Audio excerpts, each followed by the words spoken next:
The assignment that Matthias gave me was to talk about procurement 10x evolution. So I will do that.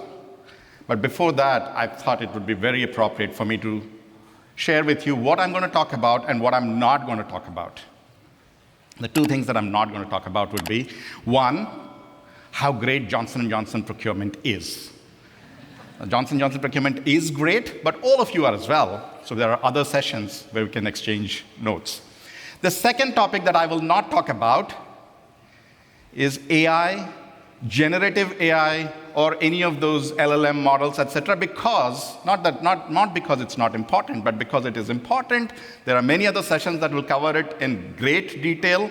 Actually, Andrew just covered it in extreme graphic detail. I don't think you'll miss me not covering it, right?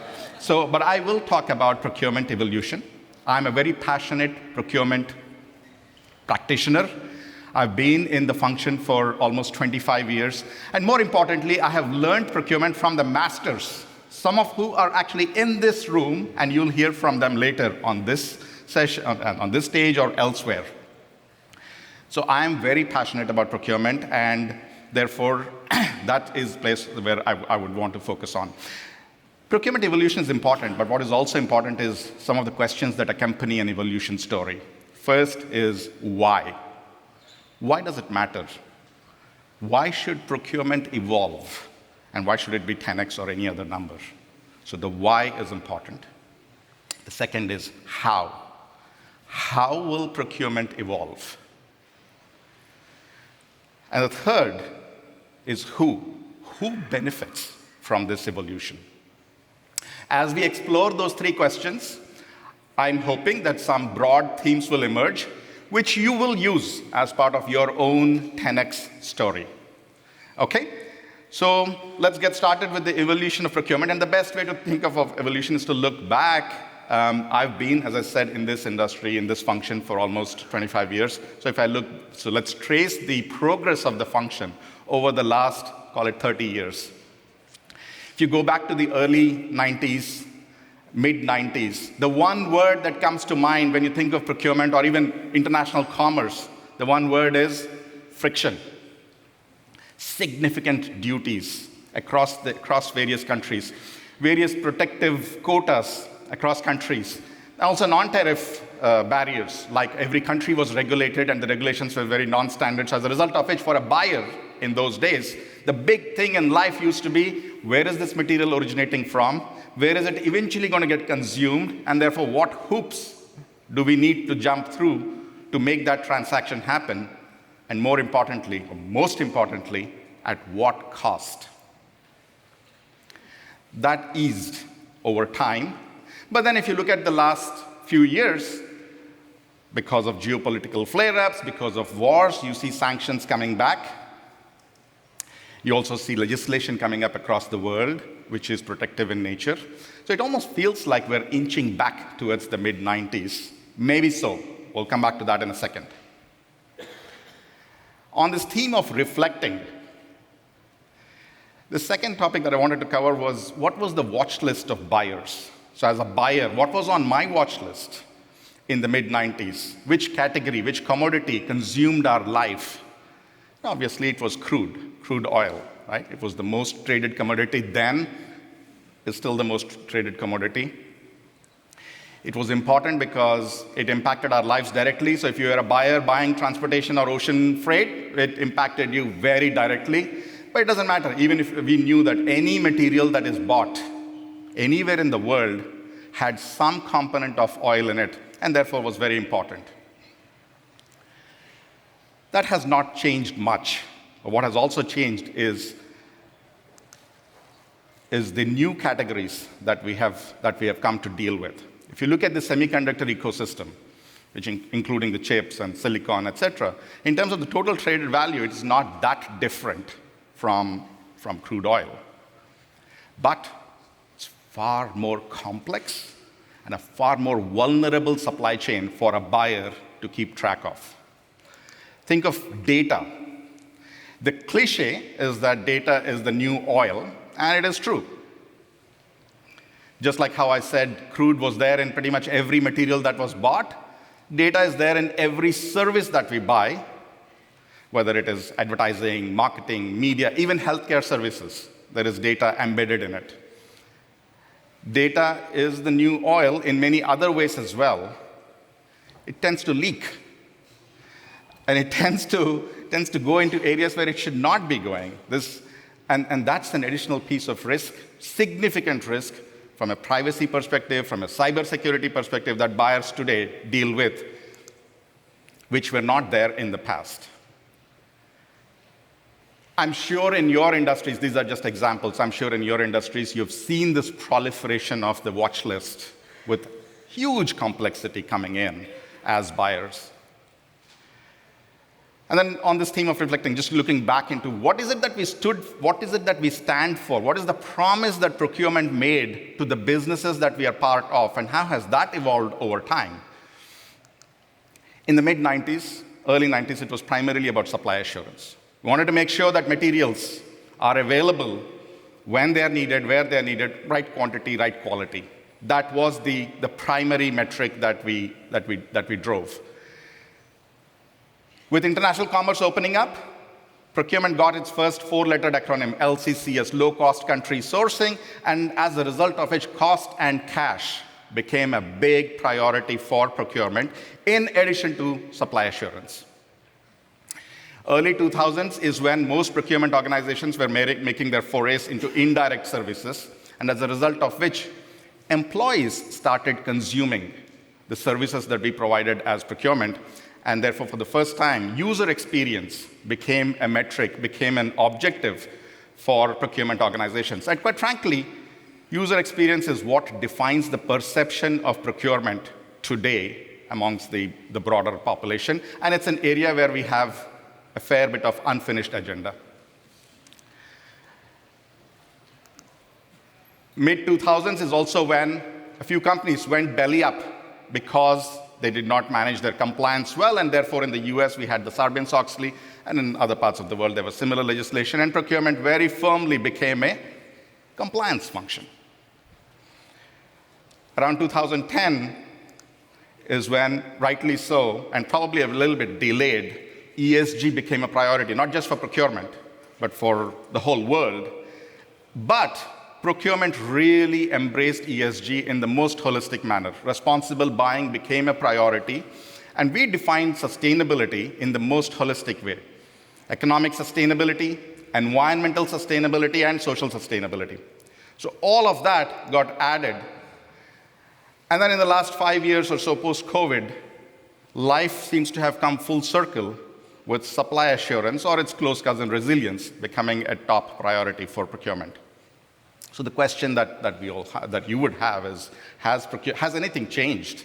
If the objectives are the same as what they were in the mid-90s, has anything really changed for procurement? Has procurement evolved? The answer is yes. We've evolved in a significant way. If you look at the complexity that buyers deal with today, it's many times more than what we dealt with even a few years back. Forget about the last 30 years. Think of supplier relationship management, a core skill. It was then a core skill. It is an important skill today. It's no longer just about understanding the supplier and our business needs. It's also understanding the geopolitical insights of the supplier. It's also about understanding the risks, not just with the supplier, but their suppliers and their suppliers. This is new complexity. And we as buyers have brought a fair bit of sophistication into supplier relationship management that was not there even a few years back. Take category strategy. Important skill, important work that we as buyers do, and we have always been doing it. But just this proliferation of categories that we have to deal with, the availability of data, and a lot of data, availability of information, a lot of good information, and a lot of fake information, and the need for buyers to sift through all of that. Deal with categories that are totally data dark.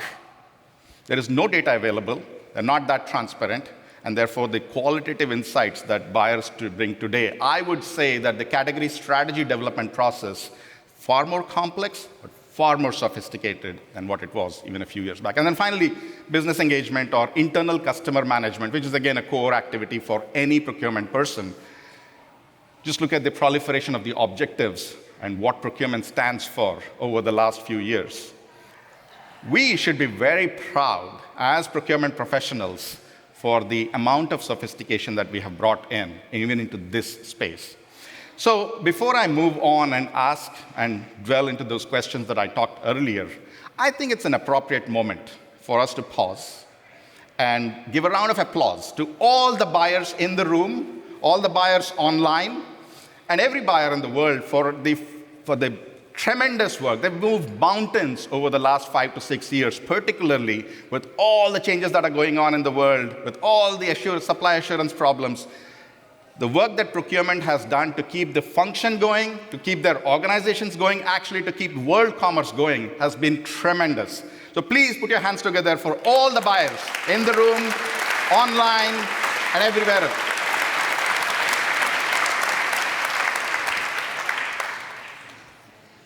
Look, we are, as buyers, as a function, we're very acutely aware of the areas where we are not that strong, areas that are our areas of opportunity.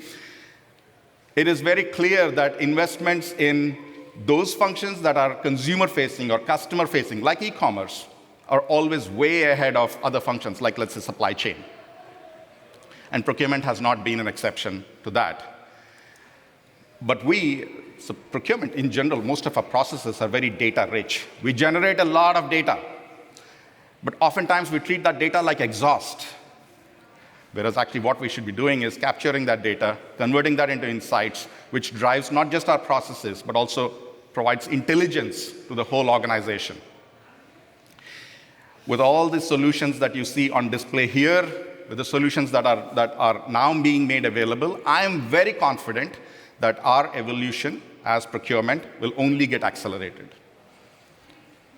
The question is, why? Why does it matter? Does it really, or does it even matter that procurement evolves at whatever pace it needs to evolve? The answer is no, if it is just for the sake of the function. If procurement is evolving for the sake of looking good as a function, it'll have a shelf life. The shelf life will be the life of the sponsor who is driving that evolution, maybe a CPO or some other leader in the organization, or shelf life will be whatever business need is driving the change. Once the business need goes away, procurement evolution falls by the wayside. On the other hand, it's a resounding yes, procurement evolution matters. It matters a lot if it is all about the business. And if the business has a growth objective and we are inalienably part of that, then this procurement evolution stays forever. In the audience today, I have friends from the food and agriculture industry. And we know that this industry will advance more in the next 10 years than what it did in the last 100 years. Thanks to advances in crop sciences, thanks to advances in agri-tech, this industry will make more progress towards solving hunger than it did in the last 100 years. In the audience, also have friends from the banking, insurance, NBFC, the non-banking financial corporations, and fintech world. And I know that this industry will advance more in the next 10 years than what it did in the last 100 years, thanks to digital payment systems. We have a large number of population that were vulnerable parts of the world that are today connected to the banking system, enabling direct payments.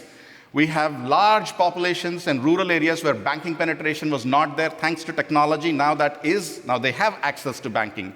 Availability of capital, financing around the world is a big step forward, and we know that this will move way ahead in helping us move through solving the problem of poverty over the next 10 years. I come from healthcare. I work for Johnson & Johnson, the world's most broadly based healthcare company. We're confident that in the next 10 years, healthcare will advance more than what it did in the last 100 years. Think of diseases. What does it mean? We are in the business of developing breakthrough cures and treatments for diseases that were not curable even a few years back. Think of multiple myeloma. Think of lung cancer. These were diseases that were not curable even a few years back.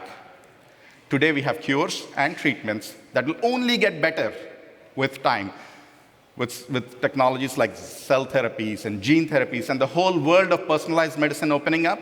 This is a huge business opportunity and a growth opportunity, and a huge responsibility for all of these industries.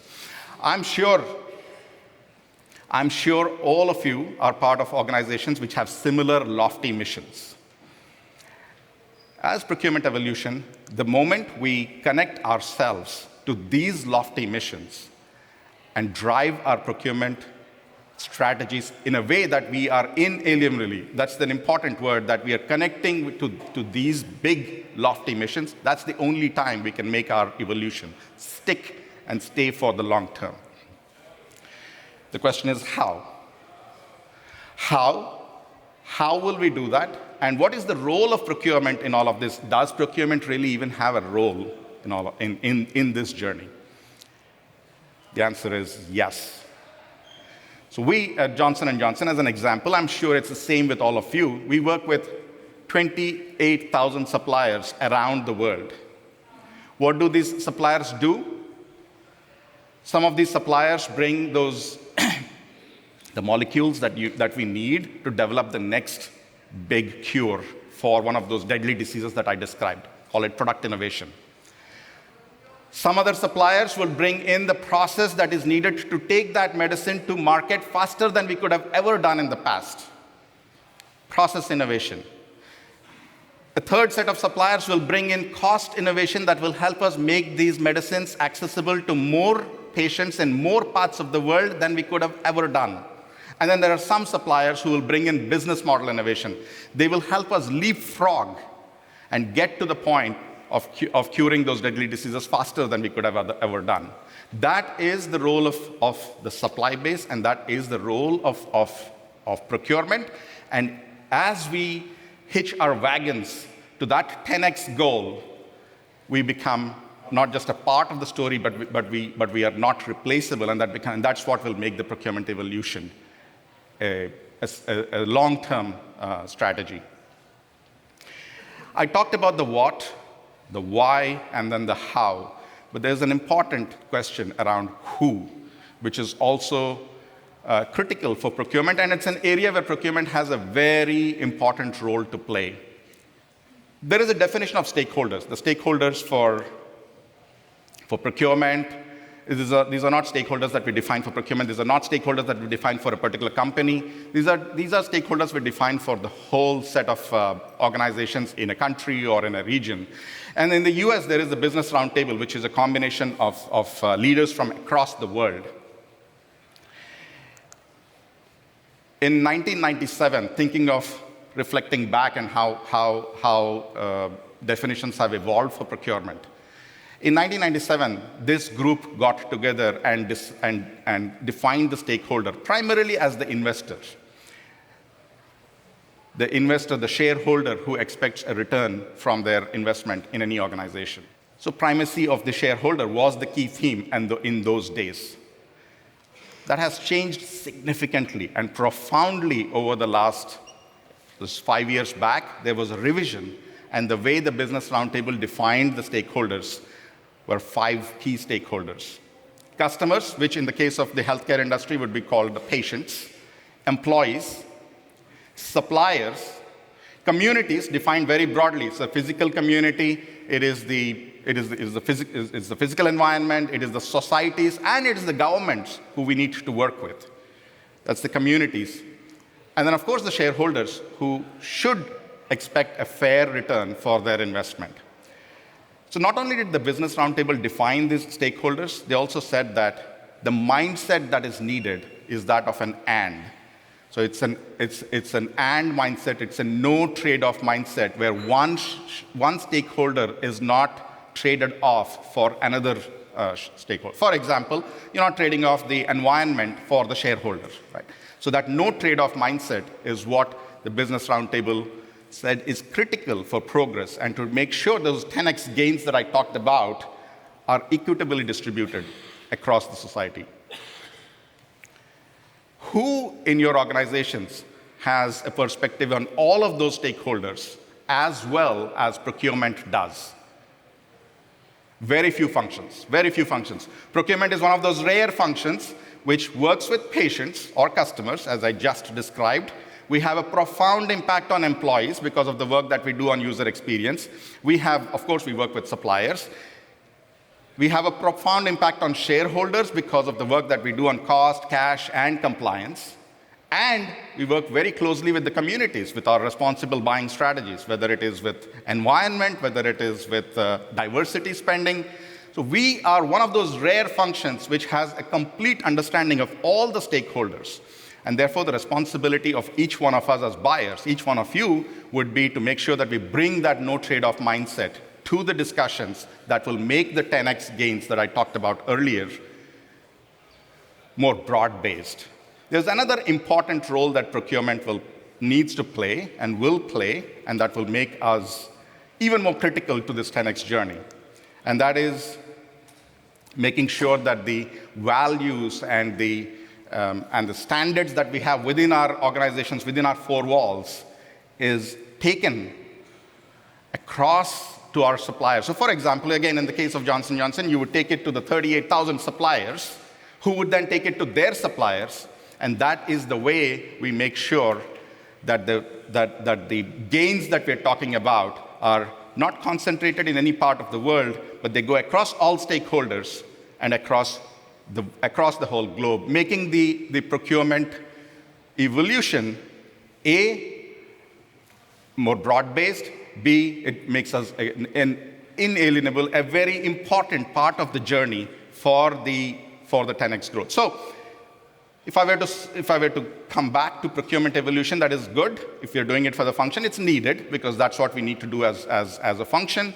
When we connect it to the goals of the organizations and the industries that we're part of, that becomes very inspiring. But when we do it in a way that makes sure that the benefits are shared across all stakeholders and across all parts of the world through the work that we can uniquely do, then we create what I would call as a 10x for humanity. That, I think, should be the goal for procurement professionals around the world. Thank you very much.